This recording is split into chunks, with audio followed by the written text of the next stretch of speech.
Good afternoon friends. मैं प्रवीण सिंह आज पढ़ाऊंगा आपको समास।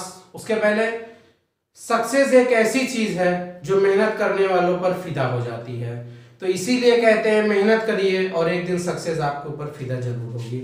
तो आज हम जो है समास के बचे हुए टॉपिक करेंगे द्विगु द्वंद्व बहुव्रीहि। और ये जो द्वंद्व है और बहुव्रीहि और द्विगु समास है, आप एग्जाम में देखेंगे most important, most favourable, most choosable जो है समास है। मैक्सिमम समास के क्वेश्चंस इन्हीं तीन से एग्जाम्स में आते हैं। पहले मैं इन्हें समझाता हूं, फिर एग्जांपल समझाऊंगा और उसके बाद कुछ आपको अपवाद जो होते हैं समास में कि जिनमें दो समास पाए जाते हैं, द्विगु बहुव्रीहि भी पाया जाता है, कर्मधारय और बहुव्रीहि भी पाया जाता है, उसको भी जरूर बताऊंगा।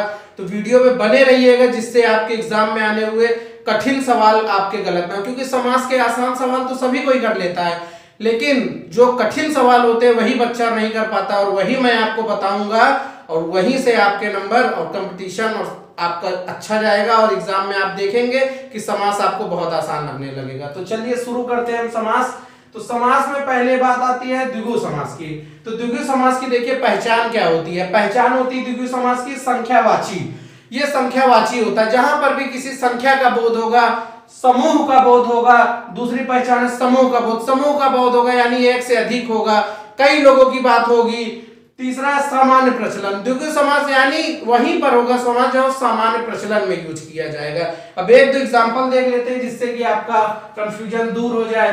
जैसे एग्जांपल हम लेते हैं चौराहा, यानी चार राहों का समाहार। चार राहों का समाहार यानी जहां पर चार राह आए हो और मिले हुए, जहां पर चार राहों का समाहार हो वहां पर क्या होता है, चौराहा होता है। अगला एक एग्जांपल ले लेते हैं हम, देखिए चलिए त्रिनेत्र, तीन नेत्र वाले हो। जब हम एक नॉर्मल सामान्य प्रचलन भाषा में बात करेंगे त्रिनेत्र की, कि जिसके तीन नेत्र हैं, वहां पर द्विगु समास होगा। लेकिन जब हम इस पॉइंट को समझिएगा, मोस्ट इंपॉर्टेंट पॉइंट है, जब हम सामान्य प्रचलन से हटकर बात करेंगे कि त्रिनेत्र यानी कोई व्यक्ति विशेष की, शिव जी की बात करेंगे, तो वहां पर बहुव्रीहि समास होगा। जस्ट इसके बाद 2 मिनट के बाद आपको यही सारे अपवाद वाले क्वेश्चन कराऊंगा और आप देखने के बाद वीडियो कहेंगे कि हाँ यही एग्जाम में आते हैं और यही हमें कंफ्यूज करते थे, लेकिन आज की वीडियो के बाद आपके वही सारे कंफ्यूजन दूर हो जाएंगे। आगे चलते हैं हम द्वंद्व समास पर। द्वंद्व समास की पहचान क्या होती है, विलोम जैसे। ये जो द्वंद्व समास के उदाहरण होते हैं ये विलोम जैसे होते हैं, एक दूसरे के विलोम लगते हैं पढ़ने में। दूसरी पहचान क्या होती है इसकी, और शब्द बीच में, जो इसके उदाहरण होते हैं उनके बीच में और शब्द आता है। उदाहरण के लिए माता पिता, उसका पूरा जब आप अर्थ पढ़ेंगे तो उसका अर्थ होता है माता और पिता। पाप पुण्य, पाप और पुण्य। अभी एग्जांपल लिखेंगे तो आपको समझ होगा। और दोनों पद प्रधान होते हैं। अगर हम उसमें किसी भी एक पद को नगण्य कर देंगे या अप्रधान मान लेंगे तो उसका अर्थ नहीं निकलेगा, वहां पर समास नहीं कंप्लीट होगा। अब उदाहरण के लिए देखिए, जैसे लिख के बता रहा हूं अभी, जैसे मैंने आपको बोला पाप पुण्य, तो देखिए बीच में योजक चिन्ह लगा है। पहली पहचान, एक दूसरे के देखिए ये विलोम टाइप प्रतीत हो रहा है। पाप का उल्टा पुण्य, पुण्य का उल्टा पाप, और इसके बीच में जब आप इसे पूरा पढ़ेंगे तो इसका अर्थ क्या है, पाप और पुण्य। अब इसी तरह आप जो है और ले लीजिए, भाई बहन ले लीजिए, चलिए हम कहते हैं। तो जब भाई बहन के भी देखिए एक दूसरे के विरोधाभास प्रकट हो रहा है और आपस में क्या है, ये जो है विरोधाभास एक दूसरे के प्रकट हो रहा है। इस तरह आप मोटा पतला तमाम चीज को कर सकते हैं। आपका एक फेवरेट उदाहरण भी ले लेता हूं, आप लोग बहुत कहते हैं करण अर्जुन, मेरे करण अर्जुन आएंगे। बहुत मूवी देखी होगी लोगों ने सेट मैक्स पे। तो करण अर्जुन ये बेटा एक तरीके से क्या है, एक दूसरे के विरोधाभास से ही प्रकट हो रहा है, अलगाव टाइप प्रकट हो रहा है। तो यहाँ पर भी क्या है, करण अर्जुन में भी हमारा क्या होगा, द्वंद्व समास होगा। लास्ट और मोस्ट इंपॉर्टेंट सवाल, सबसे ज्यादा बच्चा कंफ्यूज इसी में होता है और सबसे ज्यादा टफ समास अगर किसी को माना गया है तो वो बहुव्रीहि समास को माना गया है। लेकिन अभी आपको यही समास पढ़ने के बाद सबसे आसान लगने लगेगा, क्योंकि आपने कभी सही चीज, सही कॉन्सेप्ट जाना ही नहीं बहुव्रीहि समास का। बहुव्रीहि समास में क्या होते हैं, दोनों पद अप्रधान होते हैं, अर्थात जो भी बहुव्रीहि समास के उदाहरण होते हैं या जो शब्द होते हैं उसमें जो अर्थ निकल कर आता है बहुव्रीहि समास का, वो तीसरा किसी और के बारे में अर्थ निकालता है हमेशा। और योग रूढ़ शब्दों का प्रयोग होता है। योग रूढ़ शब्द अर्थात, अब कई लोग योग रूढ़ शब्द नहीं जानते होंगे। योग रूढ़, इसका मतलब देखिए जो अन्य शब्दों से मिलकर बना हो, जो अन्य शब्दों के योग से मिलकर बना हो उसे कहते हैं योग रूढ़ शब्द। अब उदाहरण के लिए देखते हैं तो आप और क्लियर हो जाएंगे। पहला उदाहरण हम लेते हैं जैसे लंबोदर। इसका अर्थ क्या है? जिसका उदर लंबा हो, जिसका लंबोदर, जिसका उदर लंबा हो, अर्थात भगवान गणेश जी की बात हो रही है। दोनों पदा प्रधान है क्योंकि यहाँ पर ना तो लंबे से मतलब है ना तो उदर से मतलब है। हम तीसरे आदमी की बात कर रहे हैं, गणेश जी की बात कर रहे हैं, तो यहाँ पर क्या होगा? हमारा लंबोदर होगा। अब इसी तरीके हम एक और उदाहरण ले लेते हैं, इसका चतुरानन ले लेते हैं हम। चलिए चतुरानन इसका उदाहरण ले लेते हैं हम। चार हैं आनंद जिसके। अब किसके चार आनंद हैं? ना तो यहां पर चतुर से कोई मतलब है ना तो आनंद से मतलब है। अगर चतुर है आनंद ये अलग से करके पूछेगा तब इसमें कोई और समास का भले लोप हो सकता है, मिल सकता है। चतुरानन अर्थात ब्रह्मा जी की बात हो रही है। हमारे चार हैं जिसके आनंद। एक उदाहरण आप ले लीजिए, दशानन जिसके 10 मुख हो। तो यहां पर देखिए आप कहेंगे यहां पर गिनती का बोध हो रहा है, द्विगु समास हो सकता है, लेकिन 10 है आनंद जिसके। यहाँ पर रावण के 10 सर, हर सभी ने दशहरे में देखा होगा रावण के 10 सर होते हैं, और यहाँ पर दशानन का अर्थात रावण से है, तो यहाँ पर बहुब्रीहि समास है। अभी मैं आपको अपवाद बताने जा रहा हूं इसके बाद, और सभी के 10-10 कम से कम एग्जाम्पल करा दूंगा। आपके आज के बाद एक भी समास आपका गलत नहीं होगा। और द्विगु बहुब्रीहि कहां पर है, कहां द्वंद्व बहुब्रीहि है, कहां कर्मधारय बहुब्रीहि है, सारे कंफ्यूजन आपके दूर करता हूं। और चलते हैं हम अपने एग्जाम्पल पर। तो हम देखते हैं कुछ एग्जाम्पल, समास के मोस्ट इंपॉर्टेंट एग्जाम्पल। कुछ इधर लिखे हुए कुछ इधर लिखे, इनको जल्दी से देखेंगे और आप देखेंगे, पहचानने की कोशिश करेंगे। जो कॉन्सेप्ट बताया जस्ट उन्हीं कॉन्सेप्ट पर बेस है। तो पहला चौराहा, 4 राहों का समाराह, संख्यावाची शब्द है, क्या होगा? हमारा द्विगु होगा। पंचवटी, पंच 5 मतलब 5 वटुक समूह, यहाँ पर क्या होगा? द्विगु समास होगा। त्रिफला, 3 फली, जहां पर वो त्रिफला 3 फल होगा, यहाँ पर भी क्या होगा? द्विगु होगा। ये जितने हैं हमारे सब द्विगु हैं। देखिए एक भी इसमें कोई कंफ्यूजन हो रहा हो तो बताइएगा, सब सब सब सब सब द्विगु है। नवरत्न, 9 रत्नों का समूह, 9 यानी संख्या है, यहाँ पर भी क्या हो गया? हमारा द्विगु हो गया। अठन्नी पहले चलती थी अब तो बंद हो गई है बच्चों। अठन्नी क्या होता है? 8 आना का समूह, तो 8 जहां पर गिनती, यहाँ पर भी क्या होगा? हमारा द्विगु होगा। एकांकी, एकांकी का आप बच्चों बताइए क्या होगा? एकांकी का मतलब क्या होता है? पहले एक अंकों का समारोह एकांकी जिसे कहते हैं, नाटक हिंदी में भी कहते हैं एकांकी। एक अंक यहाँ पर भी संख्यावाची का देखिए बोध हो रहा है, यहाँ पर भी क्या होगा? द्विगु समारोह का। सतसई बिहारी, सतसई बिहारी सतसई लिखी गई है, उसे 100 यहाँ पर संख्यावाची, सत मतलब 100 संख्यावाची शब्द का प्रयोग है, यहाँ पर भी क्या होगा? द्विगु समास। जितने देख लीजिए सभी में संख्यावाची आए हुए हैं। और इसके बाद जो है हम इधर पढ़ते हैं अगले एग्जाम्पल पर। राधे श्याम, भले योजक चिन्ह नहीं है बीच पर, लेकिन आप इसका जब अर्थ निकालेंगे तो इसका अर्थ क्या निकलेगा? राधे और श्याम। तो जहां पर और का लोप हो रहा है तो यहाँ पर क्या होगा? यहाँ पर हमारा होगा द्वंद्व समास बच्चों। यहाँ पर क्या होगा? हमारा द्वंद्व समास होगा। अगला लाभ हानि, लाभ और हानि एक दूसरे के विलोम अलगाव प्रकट कर रहे हैं, विरोधाभास प्रकट कर रहे हैं, यहाँ पर क्या होगा? द्वंद्व समास ही होगा। शीतोष्ण, भले योजक चिन्ह नहीं है, बच्चों को बहुत कंफ्यूजन होता है कि योजक चिन्ह है तभी होगा सिर्फ हमारा वहां पर द्वंद्व समास। क्यों भाई, क्यों होगा द्वंद्व समास सिर्फ वहां पर? अगर और का लोप हो रहा और योजक चिन्ह नहीं भी लगा है लेकिन सारे नियम फॉलो कर रहे हैं तो वहां पर क्या होगा? द्वंद्व समास होगा। ये सारे अपवाद के एग्जाम्पल मैं इसीलिए बता रहा हूं, एक भी एग्जाम्पल ऐसा नहीं है कि जो बेकार हो। ये सब एग्जाम में आए हुए क्वेश्चन है। यूपी पीसीएल आप उठा के देखिएगा, समास में आपको ऐसे ही क्वेश्चन देता है। भाई बहन माता पिता नहीं देता है क्वेश्चन, ऐसे ही क्वेश्चन आपको देगा। और देखिएगा आप जब एग्जाम में इस प्रैक्टिस को करने के बाद जाएंगे और देखेंगे तो कहेंगे हाँ सर ने सही बताया था, सेम ऐसा ही क्वेश्चन आया है। शीतोष्ण, शीत और उष्ण, ठंडा और गर्म एक दूसरे के विलोम जैसे हैं, तो यहाँ पर क्या होगा? द्वंद्व समास होगा हमारा। धर्म धर्म, धर्म धर्म का मतलब है धर्म और अधर्म, यहाँ पर भी क्या होगा? हमारा द्वंद्व समास होगा, यानी धर्म और अधर्म की बात हो रही, विलोम जैसे शब्द है। दही बड़ा, इसका पूरा जब आप अर्थ निकालेंगे तो होगा दही और बड़ा, और का लोप हो रहा है, यहाँ पर भी क्या होगा? द्वंद्व समास। अब तुरंत आप लोगों के माइंड में डाउट आया होगा, अरे सर दही बड़ा तो कर्मधारय भी होता है। बेटा अभी इस कंफ्यूजन को यही देखिए बगल में दूर कर लीजिए। मैं इसीलिए ऐसे एग्जांपल लेके आया हूं। ये थोड़े कठिन जरूर लगेंगे लेकिन आपको यही एग्जाम में आते हैं। दही बड़ा जब बीच में इसके योजक चिन्ह नहीं होगा, इस दही बड़ा का अर्थ है दही में डूबा हुआ बड़ा, अर्थात यहाँ पर कर्मधारय समास है लेकिन दही बड़ा के बीच में योजक चिन्ह है तो इसका मतलब है दही और बड़ा। इसका अर्थात क्या है? द्वंद्व समास। चलिए अब आगे बढ़ते। 41 का मतलब क्या है बेटा? आप कहोगे ये द्विगु समास है। अरे क्यों द्विगु समास है भैया? इसका मतलब है 40 और 1। कोई नहीं बताएगा। यूपी पीएससी का एग्जाम देख लीजिएगा, आप एसएससी का एग्जाम देख लीजिएगा, यूपी पीसीएल का एग्जाम देख लीजिएगा और आने वाले लेखा लिपिक के भी प्रीवियस ईयर के जब आप क्वेश्चन लगाएंगे और प्रैक्टिस शीट लगाएंगे उसमें भी ऐसे क्वेश्चंस मिलेंगे आपको। इसका मतलब होता है 40 और 1 होता है बेटा। 40 और 1 तो यहां पर भी क्या होगा? द्वंद्व समास होगा। इसको स्टार बना लीजिए, कॉपी में अलग से नोट कर लीजिएगा।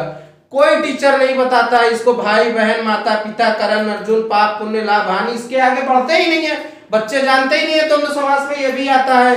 लेकिन हम बता रहे हैं आपको कि हाँ ये भी द्वंद्व समास में आता है। उच्च निम्न एक दूसरे का अपोजिट है, योजक चिन्ह लगा है, यहाँ पर भी क्या होगा? हमारा द्वंद्व समास होगा।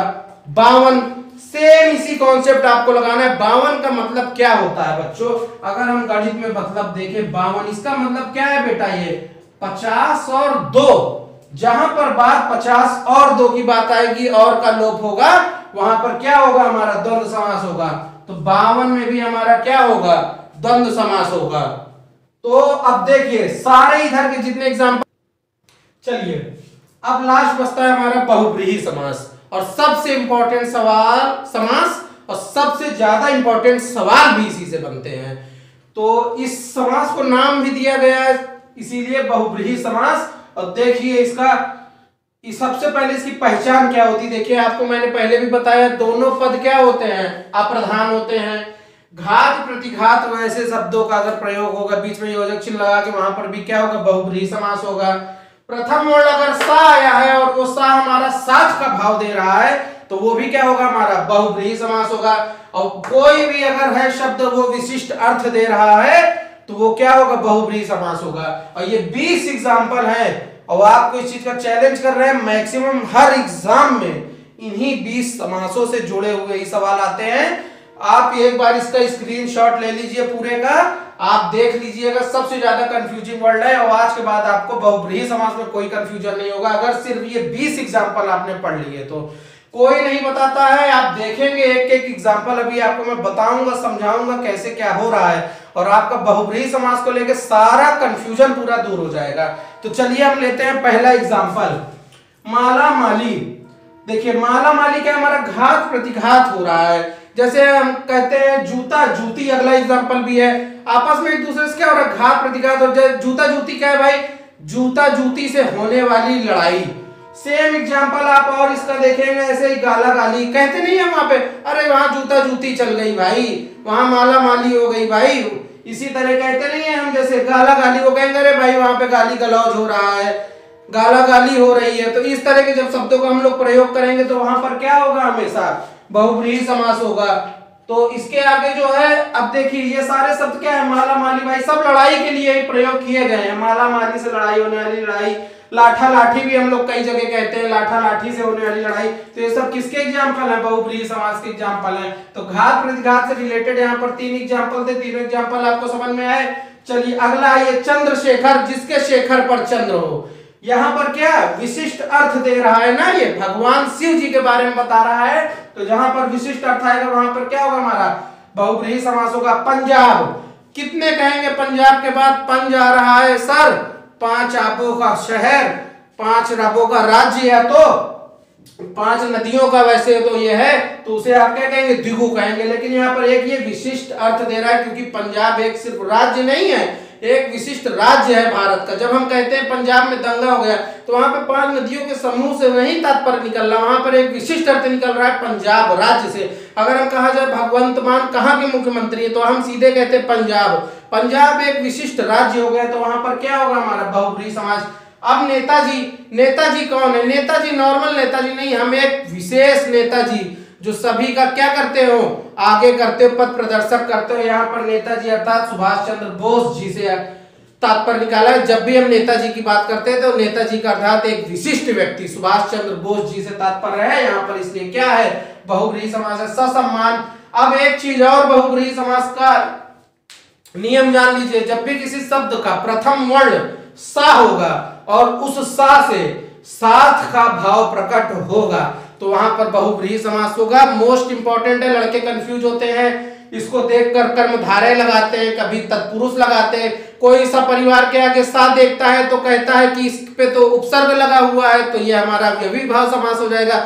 सब कॉन्सेप्ट गलत है, लेकिन अगर सा शब्द लगा है और वह साथ का भाव दे रहा है तो वहां पर बहुब्रीहि समास होगा, सिर्फ और सिर्फ, इसके सिवा कुछ नहीं होगा। हाँ, लेकिन अगर बहुब्रीहि समास ऑप्शन में नहीं दिया है तब आप दूसरे समास को प्रेफरेंस दे सकते हैं, वरना वहां पर अगर बहुब्रीहि समास है तो उसका उत्तर सिर्फ और सिर्फ बहुब्रीहि समास होगा। एग्जांपल ये देखिए, ससम्मान, सम्मान के साथ, ससम्मान हमने अपने पिताजी को लाए, ससम्मान हमने उन्हें माला पहनाई, ससम्मान हमने उन्हें जूस दिया, तो सम्मान के साथ हमने उन्हें सब कुछ किया ना, तो यहाँ पर क्या होगा, बहुब्रीहि समास। सपरिवार, परिवार के साथ। लोग आते हैं दावत देने, कार्ड देते हैं, कहते भैया सपरिवार आइएगा शादी में, सपरिवार अर्थात परिवार के साथ आइएगा, तो यहाँ पर भी साथ का भाव निकला, यानी बहुब्रीहि। राष्ट्रपिता, राष्ट्रपिता का मतलब राष्ट्र के पिता।